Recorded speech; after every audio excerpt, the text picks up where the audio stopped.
What you're seeing is my one of my projects in Blender, because what I'm doing is practicing dailies. My goal is to learn Blender because I'm more of a Maya proficient person, and I've been seeing a lot of people use Blender in their workflow in terms of modeling in games, and then after that they use whatever software required to do rigging and such.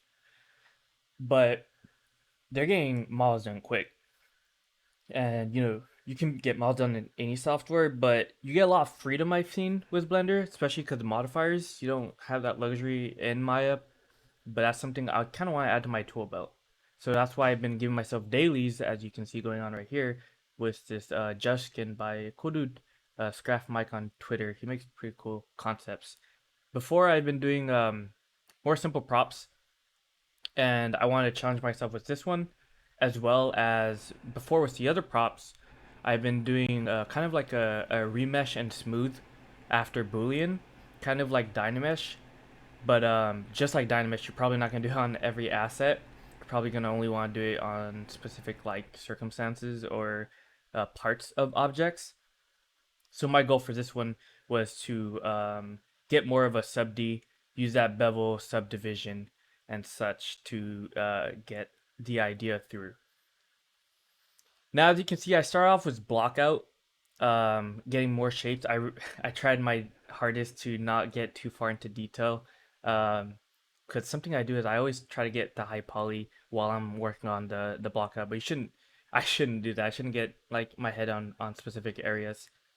But you can see I keep zooming out, seeing how it looks. It would have helped if I had a first person setup to see how that looked, but in this case, I just kind of opened the project, imported the image, and just went at it. I even made small changes, quote unquote, to design. I'm not the best design uh 3D artist, but that's a skill I also want to improve. So trying to get more natural in those design changes is something I try to actively seek while working on this as well. Now you can see during my workflow, I create the block out. As we start heading more into this model, the more I get into the block out, the more I'm going to start adding those modifiers where I add the bevel or add edge weights, and then I bevel to that weight and make any adjustments needed. I really haven't been doing creases. I feel like I have more control with edge bevels because you can see where the bevels are, and then it's gonna be in that area when it adds the smooth subdivision.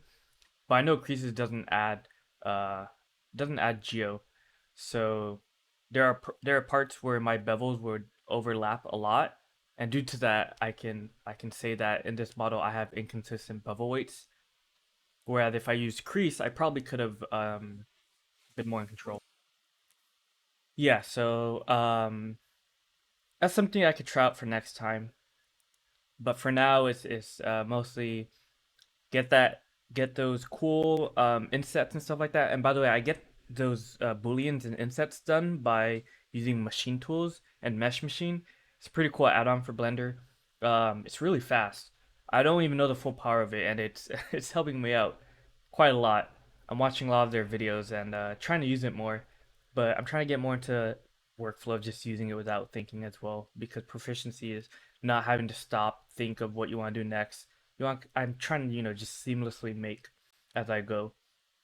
And speaking of those mesh machine, they also have a decom machine.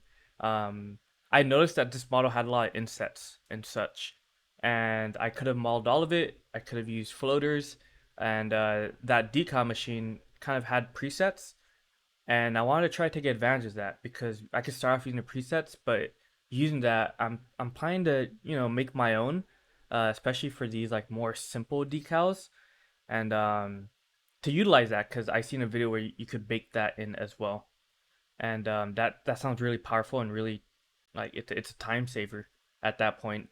There's certain parts where the not it's not insetting but it's going out. I could have modeled those in. It would have looked a lot better in first person, especially since it's so blocky. I probably had the poly count if it were a low poly to get those extrusions out. But it's good to know that I found the limits for this one. Um, yeah, although a lot of this is me trying to get a clean high poly, it's a lot of experimentation as well because I need to know what works and what doesn't work. Um, but I'm pretty happy with the simple results, against a blocky gun. But I think it's a good start for learning a lot of different things, a lot of Blender, a lot of how Blender works and what could work and what can't work.